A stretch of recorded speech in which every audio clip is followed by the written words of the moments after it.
Buenas noches a todos. Somos alumnos de la Universidad José Carlos Mariátegui y hoy día les hablaremos referente a uno de los contratos más conocidos, que es el contrato de compra y venta.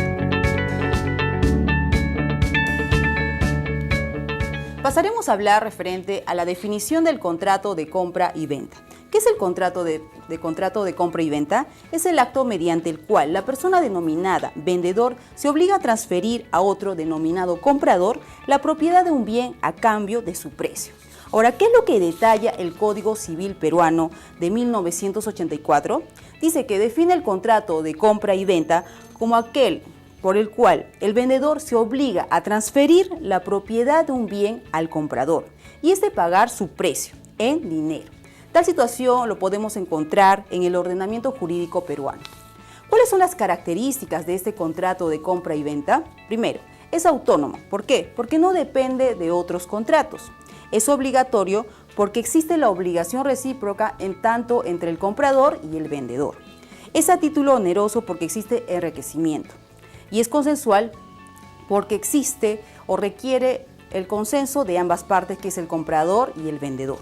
Y tiene libertad de forma, ¿por qué? Porque se puede celebrar de forma escrita o de forma oral. En cuanto a los elementos que anteriormente se habían mencionado, tenemos que también indicar que el contrato de compra-venta está constituido por una serie y varios elementos de concurrencia obligatoria, dentro de los cuales les vamos a mencionar los siguientes. Los sujetos. Cabe mencionar y recalcar en este punto que siempre se va a requerir de dos sujetos, el sujeto que es el comprador y el sujeto que va a ser el vendedor del bien. Dichos titulares van a tener tanto obligaciones como derechos, en ambos casos, van a ser recíprocos. Para el caso de lo que es la compra y venta, los sujetos en ningún momento se pueden olvidar de colocar los nombres de los mismos y especificarlos tal cual como corresponde. En cuanto a lo que son el objeto, podremos especificar que van a constituir las cosas, bien o los bienes por los cuales se vaya a transar o se vaya a mediar este contrato de compra y venta. La transferencia de la propiedad del bien quiere indicar o nos indica cuándo se va a hacer el traspaso del vendedor hacia el comprador en el bien en cuestión del que se estuviera pretendiendo adquirir. Y el precio es lo más importante junto a los demás elementos que se han mencionado, que debe estar estipulado sin olvidarse en ningún momento de colocarlo tanto en números como en letras en el contrato, especificarlo. Como se habló previamente, tanto el sujeto vendedor y el sujeto comprador del bien tienen obligaciones que cumplir. El vendedor está obligado a entregar la cosa vendida en un lugar y en un plazo establecidos previamente en el contrato estipulado. También el vendedor está obligado al saneamiento de la cosa objeto del contrato. Quiere decir que se hace cargo de la reparación de los daños que este objeto pueda tener, a responder la posesión legal y pacífica de la cosa vendida y de los vicios y defectos ocultos que tuviese. Asimismo, también debe conservar la cosa vendida hasta el momento en que esté estipulado la entrega hacia el vendedor.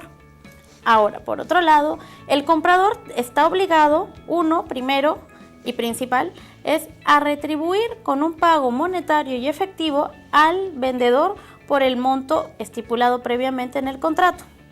Y 2, a recibir el objeto en cuestión.